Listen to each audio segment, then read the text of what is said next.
Dear brothers and sisters, I'll tell you from the few years that I've served the Lord, it's a wonderful thing. And every trial and difficult situation that I have faced, the Lord has allowed me to face, were all planned by Him to enable me to know His power and to experience His deliverance. And I'm thankful for all the ways in which He took me through different paths to prepare me to face these different things. And I tell you, don't question God in the trials He takes you through. Never doubt that God will always provide for you. You little children, I wish you would remember that as you grow up.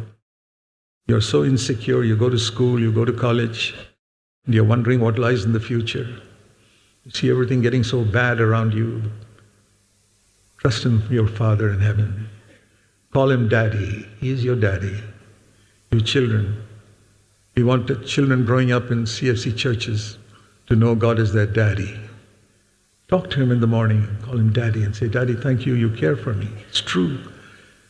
He may take us through trials. Sometimes we don't understand why God forces us to be in some situation.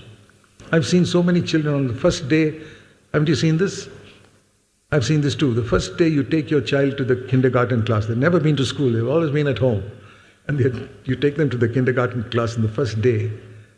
And they're crying. And they see you leaving them, then they're going. They've never seen their father do that before, or mother.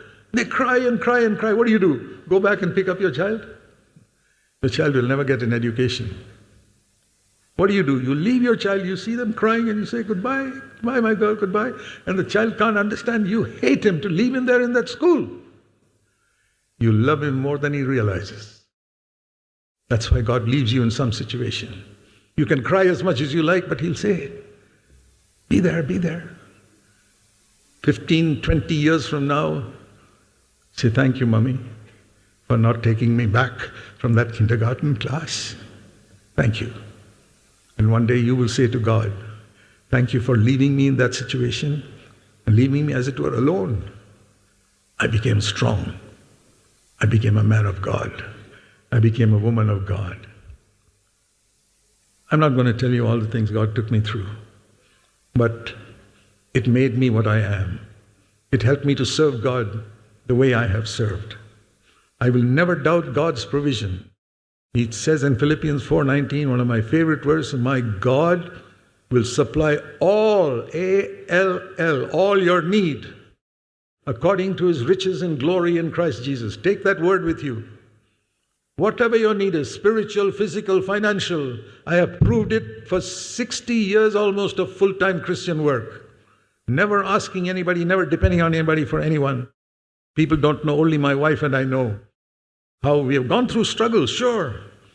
But never once did we have to starve.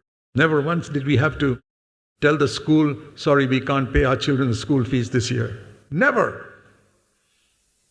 Never once could we have to leave our child helpless when they are sick. Every situation God provided. We could write a book about it.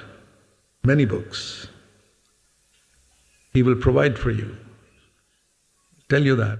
And one day you will grow up, you children, and you will tell other people what I'm telling you today. That's what we want. Generation after generation growing up saying, we have a faithful God who loves us as much as He loved Jesus. What He did for Jesus, He will do for us. He will strengthen me. He will never let me down. And I'll never doubt God's provision.